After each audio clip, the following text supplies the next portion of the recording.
administrasi publik. Namaku Anggi. Namaku Rizal juga. Namaku Priscilla. Namaku Priyani.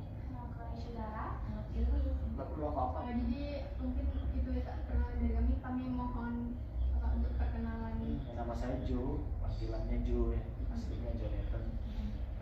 Kesibukannya ngurusin organisasi atau komunitas lah ya. Kalau organisasi nggak terlalu legal, kita ngomongnya community.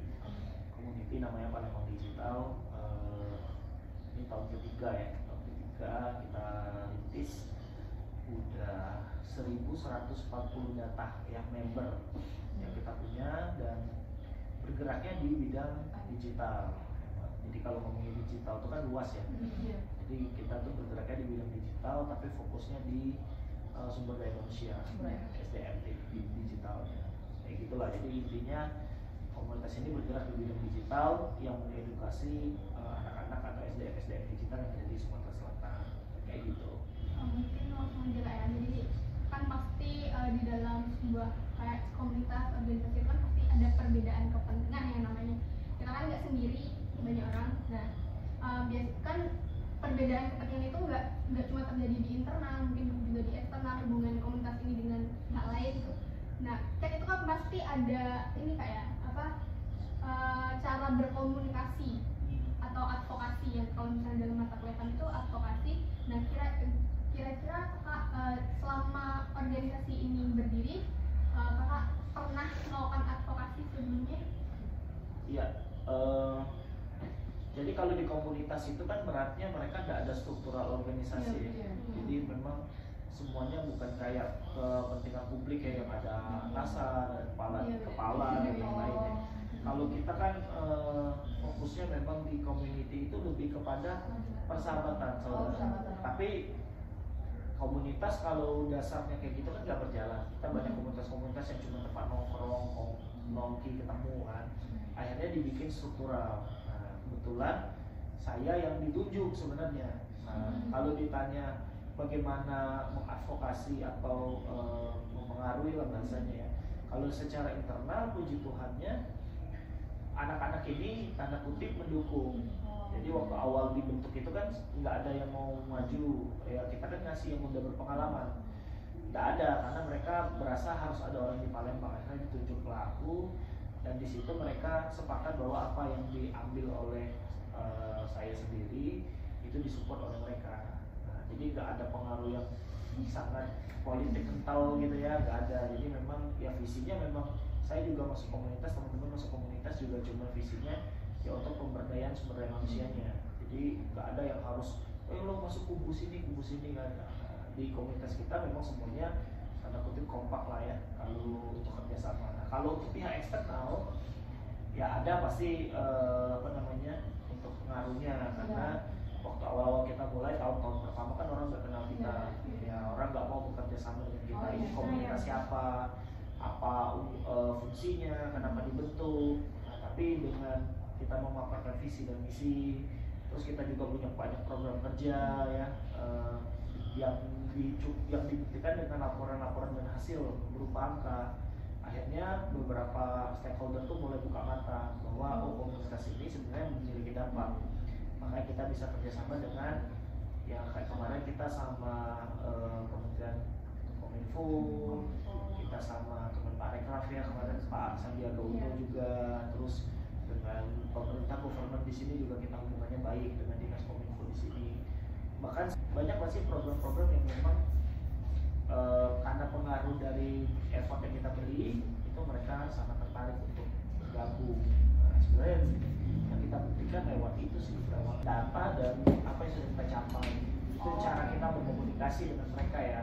Nah, setelah itu ya terserah mereka. Kalau mereka merasa data ini menurut mereka oke, ya mereka jadi partnernya kita. Nah, jadi kan di awal kan kita nggak dikenal, belum ada data, mau nggak mau kita yang turun tuh, kita yang datangin satu-satu kan, istilahnya gedor pintu kan. Kita kenalin komunitas ini. Nah, beruntungnya tuh di komunitas ini kita punya anggota yang labeling tanda kutip itu orang-orang besar, orang Palembang udah gede. Jadi kita bisa, mereka juga sangat membuka diri untuk ya udah pakai nama saya aja gitu, masuk ke suatu partnership. Atau jadinya itu yang membantu kita di awal.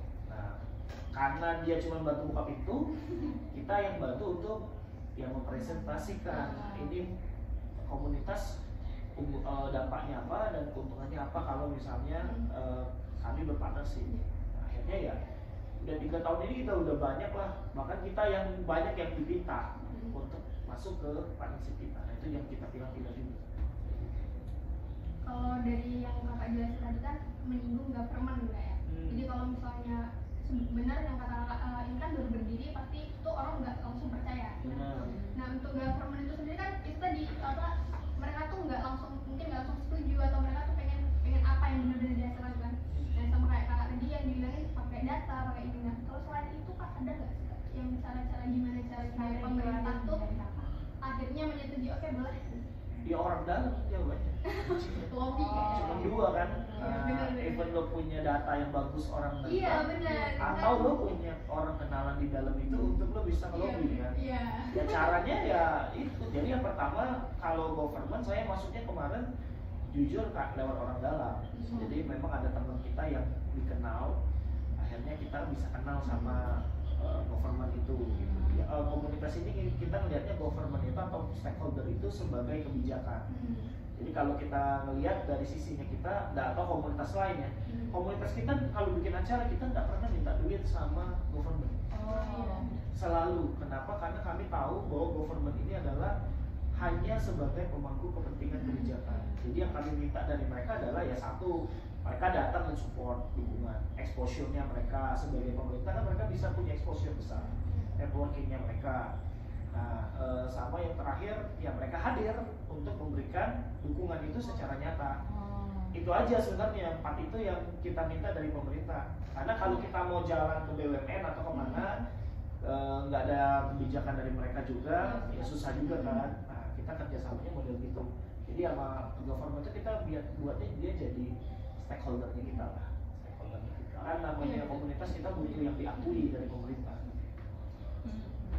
Sejauh ini kak selama 3 tahun berdiri ini kira-kira ada dampak yang benar-benar dirasakan gitu, mungkin dari kakak atau lingkungan yang ada di sini atau dari saya atau dari seluruh anggota? Kalau dari saya ya banyak ya, tapi kalau saya ngomong secara general dari anggota, kita ngomongnya by data aja. Jadi memang komunitas ini terbentuk karena ngelihat dari data digital, daya saing digital indexnya Accenture, teman-teman cari aja, namanya DCI-EV. DCI-EV, daya saing digital index Indonesia. Jadi memang pertama kali 2020 itu mereka ngeluarin peringkat daya saing digital. Nah, teman-teman ini kaget karena Sumatera Selatan itu peringkat 18 dari 34 provinsi. Peringkat 5 dari Pulau Sumatera itu kita peringkat 5. Jadi kalah sama dengan, bukan kalah ya, kita di bawah Padang, kita di bawah Lampung saat itu. Nah, data ini yang memicu komunitas ini hadir sebenarnya. Nah, harapannya sebenarnya ketika komunitas ini hadir, peringkat itu membaik. Tapi di 2021 itu tadi data 2020, data 2021, ini 2022 belum keluar. 2021 itu menunjukkan ya malah turun. Kita peringkat 23. Sejak hadirnya komunitas bukan naik ya, malah turun. Tapi penurunan peringkat itu disertai dengan peningkatan literasi. Kenapa kita turun? Karena kota lain itu jauh lebih cepat.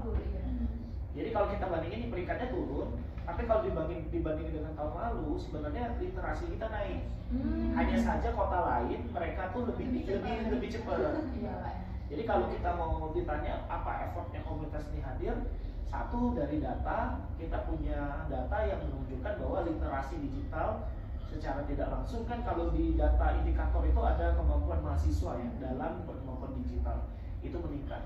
Nah, terus kalau secara individual member itu banyak. Jadi ada beberapa member-member dari komunitas ini yang berhasil di hiring lewat komunitas. Jadi ada beberapa yang mereka berhasil kerja dengan maksudnya dengan saluran kita.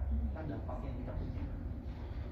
Maaf kak, mungkin balik lagi ke informasi kakak di awal tadi yang katanya kan kita ini baru berdiri, tapi ngelakuin advokasi tadi kan pakai by data, terus mungkin latar belakangnya emang ada di lapangan gitu kan ya. Nah itu kan baru banget mau ini kak ya, mau dirintis. Nah kalau boleh tahu data yang gimana kak yang kakak sampein ke mungkin partnership atau mungkin ke government? Ya, yang pasti yang dijual satu jumlah data member kita. Jadi kita punya 1101 itu punya data seluruh orang yang minat di bidang digital. Tanda kutip ya. Wah, mereka minat tapi mereka juga sudah terjun. Dari data kita itu kita bisa tahu mereka ini, oh yang ini data analitik, oh yang ini digital marketing, oh yang ini UI UX, ini QA, ini engineer. Itu kita punya semua. Jadi kayak kita punya database-nya.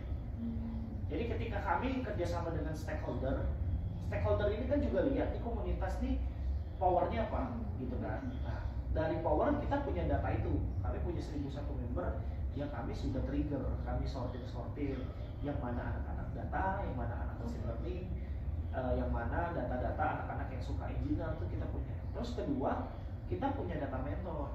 Mentor ini adalah orang-orang yang memang udah go nasional bahkan internasional. Jadi kalau orang ngomong di luar, jadi teman-teman misalnya keluar nih ngomong sama teman-teman anak digital ekosistem kita, mereka sudah kenal dengan Palembang Digital. Bahkan mereka udah tahu bahwa Palembang Digital itu ekosistem terbesar di Sumatera Selatan. Jadi kita bisa bukan menjual, kita paparin bahwa ini orang Palembang ini orangnya gini-gini pak. Lalu bapak mau kerjasama dengan kita bisa connecting.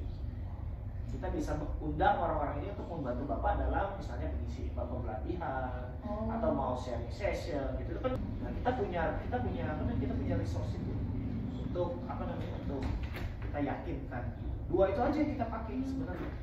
Nah, jadi beruntung kita punya udah kayak resource-nya lah. Berbeda dengan kota lain mungkin mereka bingung siapa yang jadi lokal hero-nya gitu ya. Nah, kita tuh udah ada lokal hero-nya. Hanya saja mereka tuh baru terkumpul dalam komunitas ini. Jadi saya jualnya, kan saya istilahnya kan saya di depan ya. Saya tukang jualan lah. Tukang ngomongnya kalau ketemu orang, saya yang kenalin gitu ya. Gampang gitu. Karena saya udah punya data dua ini. Ya dibuktikan dengan program-program kita. Ada workshop, ada memang sharing session, ada mentoring.